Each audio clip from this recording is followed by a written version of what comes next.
Et bonjour, aujourd'hui on parle du bassin et je suis très contente parce que l'application que j'utilisais depuis des années, qui avait déjà le bassin nez féminin, a maintenant la totalité du squelette féminin. Pour parler du mouvement au yoga, on a besoin de repères dans le corps, on a besoin de repères osseux et je vais vous donner les noms anatomiques. C'est pas forcément les noms qu'on utilise avec nos élèves quand on veut indiquer du mouvement, mais ce sont les noms qu'on a besoin plus ou moins de savoir nous pour savoir de quoi on parle. Alors souvent, dans le langage populaire, quand on parle de mettre ses mains sur les hanches, on met en réalité les mains sur le bassin. Ça crée un peu de confusion. C'est pour ça que je voudrais faire le point avec vous sur ce qu'est réellement cette ligne-là, cette crête ici. C'est la crête iliaque, c'est la crête de l'os iliaque, c'est pas la hanche. La hanche, elle sera ici. Ça, c'est l'acétabulum. Vous le trouvez aussi sous le nom de cotyle. De la hanche, la tête du fémur va venir s'articuler là. Autre repère osseux qui va nous être vraiment important, c'est cette zone qui délimite cette articulation entre la crête iliaque, ici l'os iliaque, et le sacrum.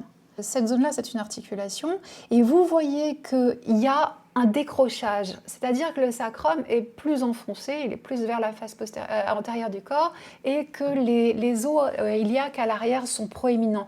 Si vous mettez vos mains sur les crêtes iliaques, avec les pouces à l'arrière, et que vous laissez vos pouces descendre en suivant la crête iliaque, vous allez trouver à un moment donné un décrochage, ces fameuses fossettes, très sexy là, dans la chute de rein.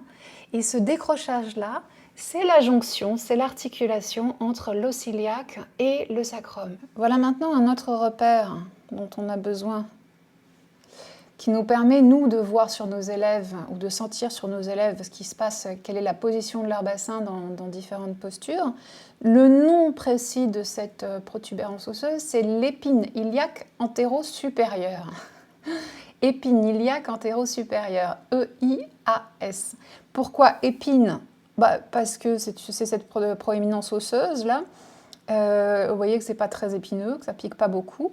Iliaque parce que ça appartient à l'os iliaque. Antéro parce que c'est sur la face antérieure du corps.